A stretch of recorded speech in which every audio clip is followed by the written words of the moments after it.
একবার ভাবুন তো, আপনি আপনার মেয়েকে নিয়ে কোথাও যাচ্ছেন আর আপনার সামনে থেকেই আপনার মেয়েকে তুলে নিয়ে যাচ্ছে। আপনি কিছুই করতে পারছেন না, অসহায়ের মতো শুধু ছোটাছুটি করছেন। রাজধানীর উত্তরায় দিনের আলোয় ঘটে গেছে ঠিক এমনই এক ঘটনা। বাবার কাছ থেকে এক স্কুল পড়ুয়া ছাত্রীকে নিয়ে গেছে বখাটেরা।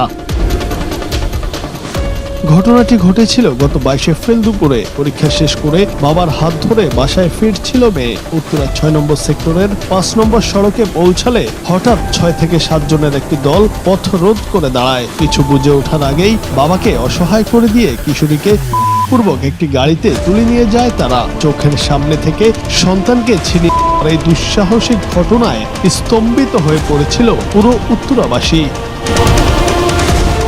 তবে এই চাঞ্চল্যকর ঘটনার অবসান হয়েছে দীর্ঘ 9 দিনের অপেক্ষা আর পুলিশের অভিযানের পর অবশেষে গাজীপুরের পুবাইল থেকে ওই কিশোরীকে উদ্ধার করা হয়। এই ঘটনায় মূল অপরাধী লামিন ইসলামকে গ্রেফতার করেছে পুলিশ।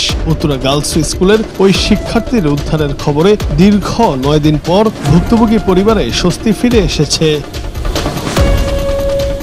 ঘটনার পরপরই উত্তরা পূর্ব থানায় মামলা দায়ের করেন ওই শিক্ষার্থীর বাবা। পরে পুলিশের একটি বিশেষ দল শুক্রবার দুপুরে গাজীপুরের পুবাইলের কালু মার্কেট এলাকায় অভিযান চালায়। সেখান থেকেই গ্রেফতার করা হয় বখাটে লামিন ইসলামকে, যার বাড়ি গাজীপুরের কালীগঞ্জ এলাকায়। পরে তার দেওয়া তথ্যের ভিত্তিতেই কিশোরীকে উদ্ধার করতে সক্ষম হয় পুলিশ।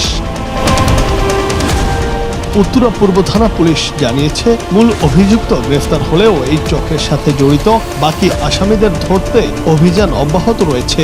দিনের আলোয় ঘটে যাওয়া এই ঘটনার পেছনে আর কেউ ইন্ধন জুগিয়েছে কিনা তা খতিয়ে দেখছে প্রশাসন। দীর্ঘ 9 দিন পর নিজের সন্তানকে ফিরে পেয়ে আবেগ আপ্লুত বাবা মা অপরাধীদের দৃষ্টান্তমূলক শাস্তির দাবি জানিয়েছেন।